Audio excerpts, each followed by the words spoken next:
ನಮಸ್ಕಾರ ವೀಕ್ಷಕರೇ. ಬಂಗಾಳದಲ್ಲಿ ಹೊಸ ಸಿಎಂ ಸುವೇಂದು ಕ್ರಾಂತಿ ಶುರುವಾಗಿದೆ. ಇನ್ನೇನು ಬಾಂಗ್ಲಾ ಆಗೋದ್ರಲ್ಲಿದ್ದ ಬಂಗಾಳದಲ್ಲಿ ಏನೆಲ್ಲ ಅನಾಹುತಗಳು ಆಗಿತ್ತೋ ಅದೆಲ್ಲವೂ ಮತ್ತೆ ಸರಿದಾರಿಗೆ ತರೋ ಕೆಲಸ ಶುರುವಾಗಿದೆ.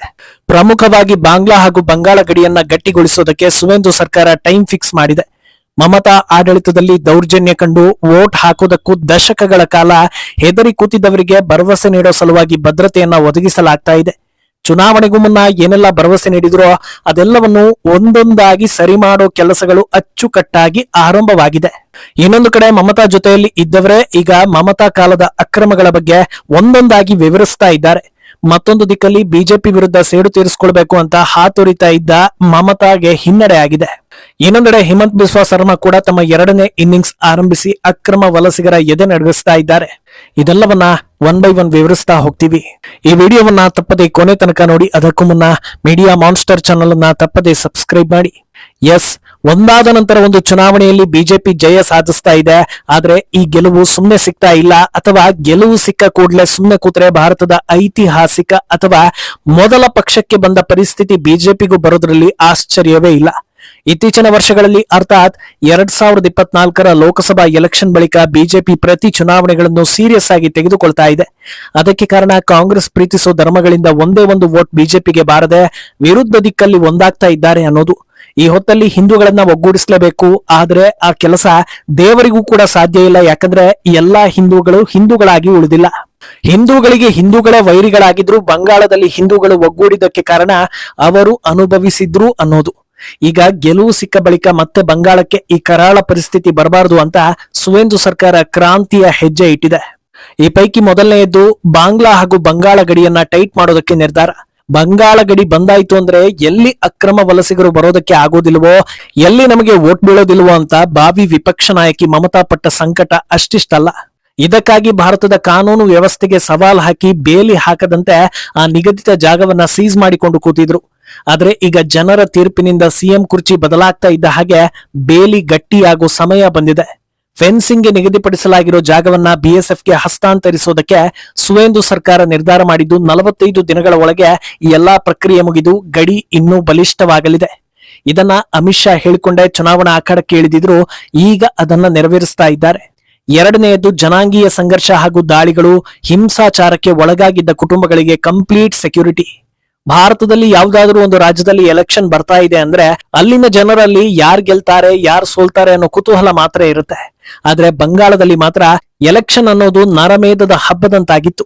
ಚುನಾವಣೆ ಬಂತು ಅಂದ್ರೆ ಅದೆಷ್ಟು ಹಿಂದೂಗಳು ಹಾಗೂ ಬಿಜೆಪಿ ಕಾರ್ಯಕರ್ತರ ಹತ್ಯೆ ಆಗಲಿದೆಯೋ ಅನ್ನೋ ಭಯದ ವಾತಾವರಣವನ್ನ ಕುಮಾರಿ ಮಮತಾ ಬ್ಯಾನರ್ಜಿ ಮಾಡಿಟ್ಟಿದ್ರು. ಬಂಗಾಳದ ಜನರು ನೋಡಿರೋ ರಕ್ತ ಅವರಲ್ಲಿ ಭಯದ ಛಾಯೆಯನ್ನ ಬೇರೂರಿಸಿತ್ತು. ಚುನಾವಣೆ ಸೋತ ಬಳಿಕವೂ ಸುಮ್ಮನಾಗದೆ ಟಿಎಂಸಿ ಕಾರ್ಯಕರ್ತರು ತಮ್ಮ ರಕ್ತ ಹರಿಸೋ ಸಂಪ್ರದಾಯವನ್ನ ಮುಂದುವರಿಸಿದ್ದನ್ನ ನೋಡಿದ್ದೀರಿ. ಯಾವುದೇ ಹೊತ್ತಲ್ಲಿ ದುಷ್ಕರ್ಮಿಗಳಿಂದ ಏನಾಗುತ್ತೋ ಅನ್ನೋದು ಗೊತ್ತಿಲ್ಲ.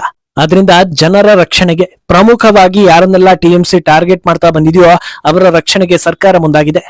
ಆಲ್ರೆಡಿ ಇನ್ನೊಂದು ಕಡೆ ಸಿಎಪಿಎಫ್ ಬಂಗಾಳದಲ್ಲಿ ಮುಂದುವರೆದಿದೆ. ಇದರ ಜೊತೆಗೆ ಮಮತಾ ಬ್ಯಾನರ್ಜಿ ತಮ್ಮ ಆಡಳಿತದಲ್ಲಿ ಯಾವುದೆಲ್ಲ ಜನಪರ ಕಾಯ್ದೆಗಳಿಗೆ ಅಡ್ಡಗಾಲು ಹಾಕಿದ್ರೋ ಅದೆಲ್ಲವನ್ನೂ ರಾಜ್ಯದ ಜನತೆಗೆ ಕೊಡುವ ನಿರ್ಧಾರವನ್ನ ತೆಗೆದುಕೊಂಡಿದ್ದಾರೆ. ಪ್ರಮುಖವಾಗಿ ಆಯುಷ್ಮಾನ್ ಭಾರತ್ ಯೋಜನೆ. ಮಮತಾ ಅಥವಾ ಎಡಪಕ್ಷಗಳ ಆಡಳಿತದಲ್ಲಿ ಬಂಗಾಳವನ್ನ ಸಿಂಗಾಪುರ್ ಅಂತೂ ಮಾಡ್ಲಿಕ್ಕಾಗ್ಲಿಲ್ಲ. ಇಂಡಸ್ಟ್ರಿಗಳನ್ನ ಮುಚ್ಚಿಸಿ ಜನರಿಗೆ ಕೆಲಸ ಕೂಡ ಇಲ್ಲದಂತೆ ಮಾಡಿದ ಆರೋಪಗಳು ಸಾಕಷ್ಟಿವೆ. ಅಂಥದ್ರಲ್ಲಿ ರಾಜ್ಯದಲ್ಲಿ ಬಡವರ ಸಂಖ್ಯೆ ಹೆಚ್ಚಿರುತ್ತೆ ಅನ್ನೋದು ವಾಸ್ತವ. ಕೊನೆ ಪಕ್ಷ ತಮ್ಮ ಕೈಯಲ್ಲಂತೂ ಬಡವರನ್ನ ರಕ್ಷಣೆ ಮಾಡೋದಕ್ಕೆ ಆಗದಿದ್ರೂ ಕೇಂದ್ರ ಸರ್ಕಾರದಿಂದ ಪರಿಣಾಮಕಾರಿ ಯೋಜನೆ ಬಂದಿತ್ತು. ಮೋದಿಯನ್ನ ಸೋಲಿಸಬೇಕು ಅಂತಲೇ ಒಗ್ಗಟ್ಟಿನಿಂದ ವೋಟ್ ಹಾಕುವವರು ಕೂಡ ದೊಡ್ಡ ಸಂಖ್ಯೆಯಲ್ಲಿ ಆಯುಷ್ಮಾನ್ ಭಾರತ್ ನಿಂದ ಪ್ರಯೋಜನ ಪಡಿತಾ ಇದ್ದಾರೆ.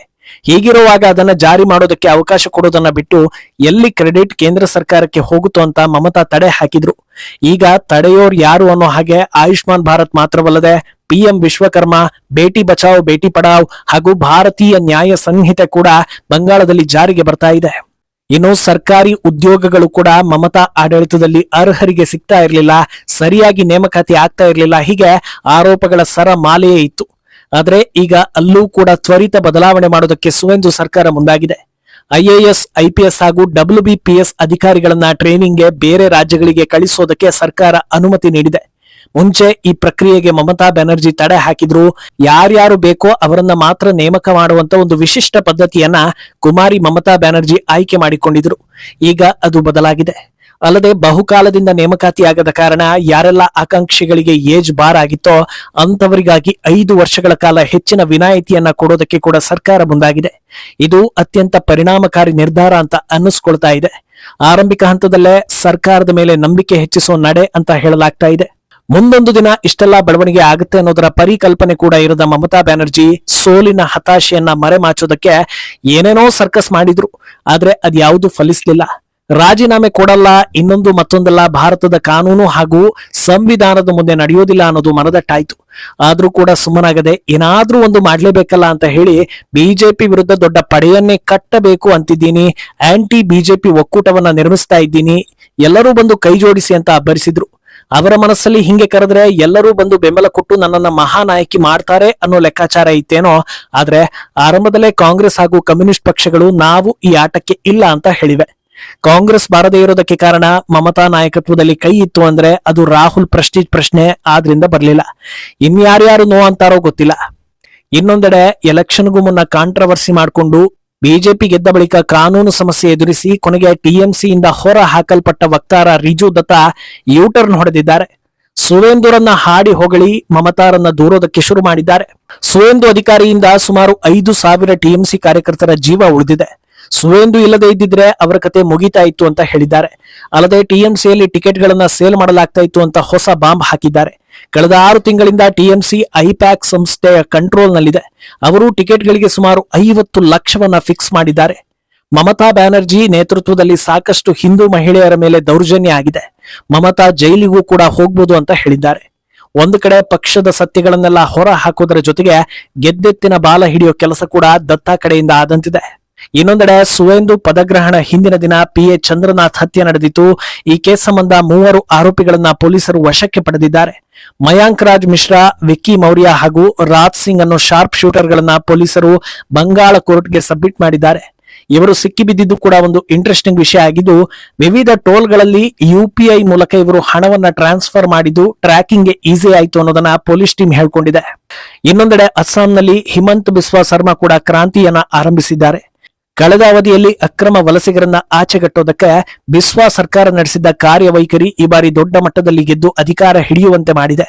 ಈಗ ಮತ್ತೊಮ್ಮೆ ಗುಡುಗಿರೋ ಬಿಸ್ವಾ ಕಳೆದ ಅವಧಿಯಲ್ಲಿ ಅಕ್ರಮ ವಲಸಿಗರು ಕಬ್ಜಾ ಮಾಡಿದ್ದ ಸುಮಾರು 1.5 ಲಕ್ಷ ಎಕರೆ ಜಾಗವನ್ನ ಹಿಂಪಡೆದಿದ್ವಿ, ಈ ಅವಧಿಯಲ್ಲಿ ಸುಮಾರು 5 ಲಕ್ಷ ಎಕರೆ ಜಾಗವನ್ನ ಹಿಂಪಡೆಯೋ ಟಾರ್ಗೆಟ್ ಮಾಡಿದ್ದೀವಿ ಅಂತ ಗುಡುಗಿದ್ದಾರೆ. ಈ ಟಾರ್ಗೆಟ್ ರೀಚ್ ಆಗಿದ್ದೇ ಹೌದಾದ್ರೆ ಬದಲಾಗಿರೋ ಅಸ್ಸಾಂನ ಡೆಮೋಗ್ರಫಿ ಹಂತ ಹಂತವಾಗಿ ಸರಿದಾರಿಗೆ ಬರೋ ಸಾಧ್ಯತೆ ಇದೆ. ಅಕ್ರಮ ವಲಸಿಗರೆಲ್ಲ ಹೆಚ್ಚಿನ ಸಂಖ್ಯೆಯಲ್ಲಿ ಅಸ್ಸಾಂ ಬಿಟ್ಟು ಓಡೋ ಪರಿಸ್ಥಿತಿ ಬರಲಿದೆ. ರಾಜಕೀಯವಾಗಿ ನೋಡೋದಾದ್ರೆ ಅಸ್ಸಾಂ ಜನತೆಗೆ ಬಿಸ್ವಾ ಸರ್ಕಾರದ ಹಾಗೂ ಬಿಜೆಪಿ ಮೇಲಿನ ನಂಬಿಕೆ ಇನ್ನಷ್ಟು ಗಟ್ಟಿ ಆಗ್ತಾ ಹೋಗುತ್ತೆ. ಇನ್ನೊಂದು ದಿಕ್ಕಲ್ಲಿ ಕಾಂಗ್ರೆಸ್ಗೆ ಮತ್ತೆ ಅಧಿಕಾರದ ಕನಸು ಕಾಣದಂತ ದೊಡ್ಡ ಹೊಡೆತ ಬೀಳುವ ಸಾಧ್ಯತೆ ಇದೆ. ಮುಂದೇನಾಗುತ್ತೆ ಅನ್ನೋದನ್ನ ಕಾದು ನೋಡಬೇಕು. ಈ ಬಗ್ಗೆ ನಿಮ್ಮ ಅಭಿಪ್ರಾಯವನ್ನ ತಪ್ಪದೆ ಕಮೆಂಟ್ ಮೂಲಕ ತಿಳಿಸಿ.